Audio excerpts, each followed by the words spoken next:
Oke baik, Assalamualaikum warahmatullahi wabarakatuh. Jumpa lagi bersama channel YouTube Azim Ashari ya. Terima kasih buat teman-teman semua yang sudah mengklik video ini.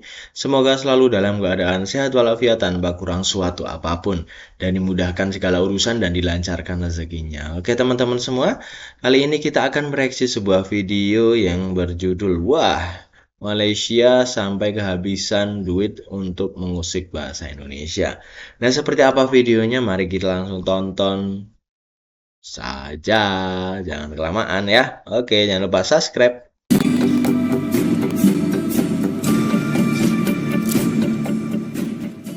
Hai guys, jumpa lagi. Kali ini kita masih membahas mengenai bahasa Indonesia. Kita tahu bahasa Indonesia telah masuk UNESCO, tapi kita tetap harus mewaspadai Malaysia. Ya, benar Kini sekali. mungkin para profesor Malaysia akan menyusun lagi strategi baru untuk terus mengusik bahasa Indonesia. Strategi apa kira-kira, guys? Inilah yang perlu kita antisipasi. Bagaimanapun, kaum Melayu Malaysia terlanjur bermimpi bahwa bahasa Melayu mereka itu hebat dan mendunia. Tidaklah mudah menghilangkan mimpi yang indah atau halusinasi itu. Ya, benar sekali. Selama ini Malaysia telah menghabiskan banyak uang untuk membuat propaganda kemelayuan. Sudah habis Ketika banyak uang. ekonomi Malaysia sedang bagus, hal itu tentu tidak masalah. Tapi di saat ekonomi Malaysia menurun seperti sekarang, tentulah pemerintah melakukan penghematan. Boleh dikata, Malaysia sampai bangkrut hanya untuk mengusik bahasa Indonesia. Kaum Melayu Malaysia memang amat berambisi membawa bahasa Melayu ke panggung dunia, walau dalam realitasnya bahasa Melayu tidak bermartabat di Malaysia sendiri. Ini nih, benar sekali. Kalau kita amati, banyak sekali taktik Malaysia untuk memelayukan bahasa Indonesia selama 20 tahun terakhir. Inilah sejumlah cara Profesor Melayu Malaysia untuk melakukan propaganda bahasa Melayu. Yang pertama adalah merekrut profesor asing untuk menulis buku mengenai bahasa Melayu. Tulisan mereka dan pendapat mereka diharapkan bisa mempengaruhi rakyat Malaysia sekaligus bangsa Indonesia. Ternyata itu tujuannya. Yang kedua adalah melakukan kerjasama bahasa dengan Indonesia tapi demi keuntungan atau kepentingan bahasa Melayu Malaysia, misalnya lewat Majelis Bahasa Brunei, Indonesia, dan Malaysia atau MABIM. Kini pemerintah Indonesia telah mengurangi kerjasama semacam itu karena menyadari bahwa kerjasama tersebut hanya dimanfaatkan oleh Malaysia. Ya, benar Yang ketiga adalah menggelar lomba pidato bahasa Melayu dengan mengundang penutur asing bahasa Indonesia. Cara keempat adalah mempengaruhi dosen Indonesia lewat seminar dan simposium dan sebagainya. Siasat ini termasuk yang paling sering dilakukan. Selanjutnya, cara kelima adalah dengan mengklaim penutur bahasa Indonesia sebagai penutur bahasa Melayu Malaysia. Banyak sekali yang mau klaim. Kita tidak akan membahas semuanya atau satu persatu, karena sebagian sudah sering kita bahas. Ya, benar sekali. Kami akan memberikan contoh saja dari sebagian cara tersebut. Contoh lain yang dilakukan oleh Malaysia untuk mengusik bahasa Indonesia adalah dengan mengundang dosen Indonesia untuk mengikuti seminar, simposium, atau bahkan Kongres Bahasa Melayu. Kongres Bahasa Melayu di Batam pada tahun 2015 hanyalah salah satu contoh. Kongres itu mengeluarkan rekomendasi untuk membawa bahasa Melayu ke panggung dunia. Selain itu, dalam beberapa tahun lalu, Malaysia juga mengundang sejumlah dosen dari Indonesia untuk menghadiri seminar di Jerman.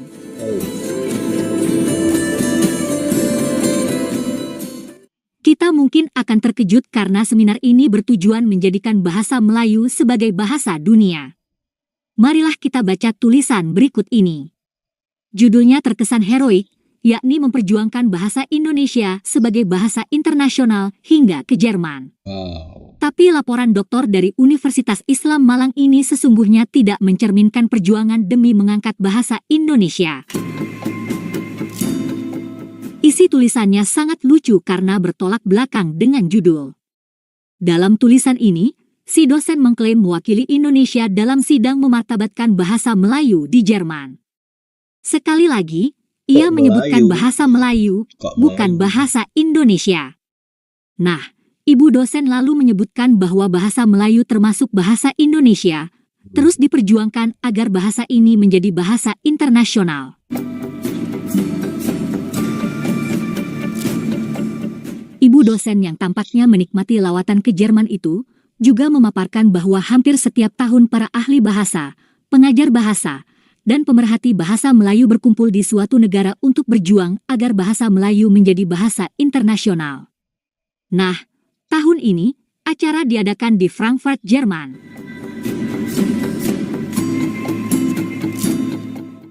Menurut ibu dosen, acara inti dari kegiatan di Jerman adalah mendiskusikan sekaligus memperjuangkan bahasa Melayu menjadi bahasa internasional.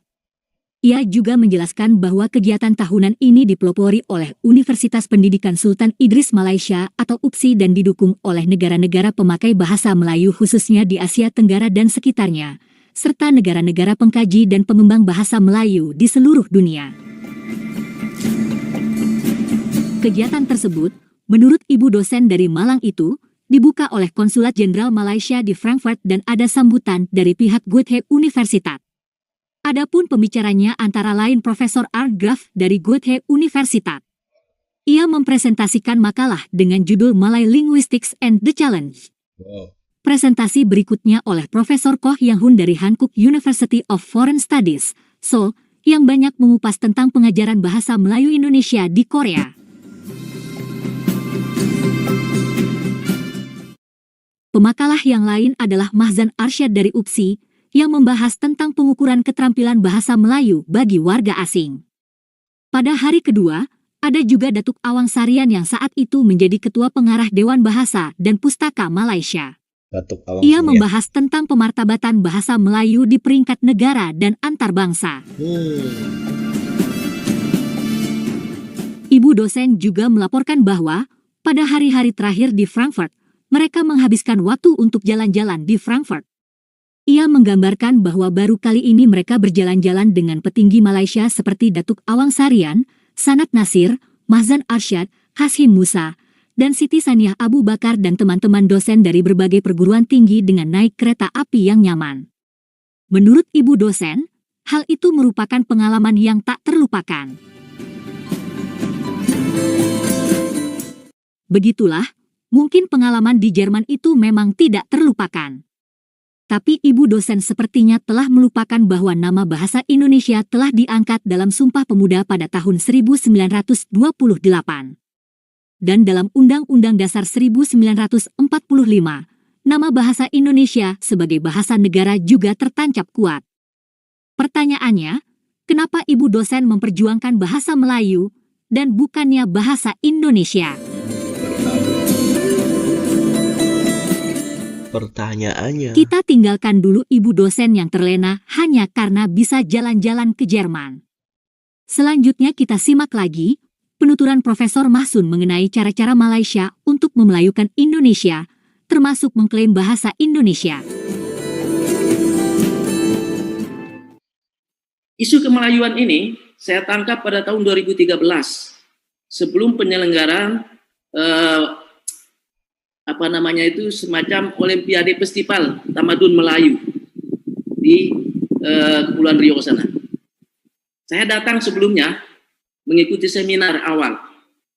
Saya terkaget-kaget di ruang seminar itu seorang guru SMA bertanya pada saya ketika diskusi dan saya menjadi pemakalah waktu itu dengan menggunakan bahasa Indonesia yang sama dengan bahasa Melayu. Persis sekali dengan bahasa Melayu. Bukan bahasa Indonesia dari segi pelafalan, kemudian banyak kosakatanya, kosakata bahasa Melayu. Ya. Saya lalu saat itu mengumpulkan semua kepala balai yang ada yang ikut di acara itu. Ada 10 balai yang ada di Sumatera. Lalu mereka mengatakan pada saya yang memang ada upaya-upaya seperti itu. Jadi misalnya ya, cara yang dilakukan adalah misalnya gencar gerakan Melayu ini. Ada misalnya konferensi Tamadun Melayu, lalu ada beasiswa yang ke Malaysia, lalu pemberian gelar adat pada pemerintah dan tokoh-tokoh lokal, seperti pemberian naskah. Dulu sangat laris naskah kita diburu oleh mereka dengan harga yang tinggi. Jadi banyak melepaskan naskah-naskah kita yang disimpan hati-hati oleh rakyat setempat ya. Lalu pemindahan Museum Karinci sana ke Singapura, ke Kuala Lumpur.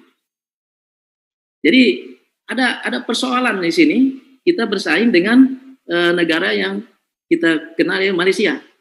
Dan contoh sarjana yang menempuh pendidikan di Malaysia adalah ini, misalnya Abdul Qadir Ibrahim. Ini menarik. Beliau membuat buku Tanah Air Bahasa Indonesia. Apa yang menarik di sini? Ini pernyataannya yang sangat menarik, ya. Di sini bahasa Melayu, bahasa Indonesia dianggap sebagai nama lain dari bahasa Melayu, sehingga oleh mereka tidak mau dianggap bahasa Melayu sebagai bahasa daerah. Padahal buat kita bahasa Melayu, ketika Indonesia merdeka, dengan keluarnya Undang-Undang Dasar 45, maka semua bahasa yang ada di Indonesia selain bahasa Indonesia dan bahasa asing adalah bahasa daerah, termasuk bahasa Melayu. Nah, inilah hal-hal yang terjadi dengan isu kemelayuan misalnya. Sampai gerakan ini begitu banyak, ya, termasuk dengan mengambil 62.000 kamus kita menjadi kamus Melayu Nusantara. Sudah bernama Melayu. Begitulah sejumlah gerilya yang biasa dilakukan oleh Malaysia untuk mengganggu Indonesia, terutama mengusik budaya dan bahasa Indonesia. Karena itu pula, berkali-kali Kepala Badan Bahasa Profesor Aminuddin Aziz menegaskan bahwa bahasa Indonesia berbeda dengan bahasa Melayu. Posisi bahasa Melayu di Indonesia pun sudah jelas, yakni sebagai bahasa daerah. Kini, kita harus tetap waspada terhadap cara-cara kotor yang mungkin akan terus dilakukan oleh para tokoh dan profesor Melayu Malaysia. Propaganda kemelayuan bisa saja akan marak lagi, terutama kalau Malaysia sedang banyak ringgit, sedang banyak duit, sehingga ada dana untuk melakukan propaganda kemelayuan. Terima kasih sudah menonton sajian kami. Sampai jumpa lagi. Oke teman-teman, ya, teman-teman sudah mendengarkan semua apa yang ada di dalam video ini. Mungkin teman-teman bisa menyimak, ya, apa yang di dalam video ini. Silahkan nanti komen, ya, tanggapan kalian apa. Dan ini di sini tentunya, ya, teman-teman, banyak yang terlena dengan akan keindahan, ya kan. Jadi di situ ada dosen juga yang mewakili Indonesia untuk seminar di mana, Jerman, ya, seminar Jerman. Namun yaitu seminar di Jerman, namun apa yang diangkat dalam judulnya ini, nah ini judul ini tidak sesuai dengan isinya, gitu, ya, tidak sesuai dengan isinya ini. Karena di sini bahasanya adalah memperjuangkan bahasa Indonesia sebagai bahasa internasional hingga ke Jerman oleh Dr. Sri Wahyuni MPD, Wakil Dekan Bidang Akademik dan Kerjasama FK Unisma Malang. Tapi judulnya di sini apa isinya masih tentang ini tentang di sini bahasa Melayu termasuk bahasa Indonesia, terus diperjuangkan agar bahasa ini menjadi bahasa internasional. Wah, jangan dong. Bahasa Indonesia aja, tidak menggunakan bahasa Melayu. Nah, mungkin dulu asalnya itu dari bahasa Melayu, tapi sekarang sudah menjadi bahasa Indonesia, ya. Sudah ditentukan di Sumpah Pemuda dan juga Undang-Undang Dasar. Nah, bahasa Melayunya juga bukan Melayu mana, ini Melayu kita di Indonesia juga ada Melayu, yaitu asli dari Indonesia. Nah, itu teman-teman, ya, mungkin dari teman-teman semua ada yang mau menanggapi, silahkan komen di kolom komentar. Mungkin itu saja yang dapat kita sampaikan. Terima kasih, jangan lupa like, comment, and subscribe. Wassalamualaikum warahmatullahi wabarakatuh.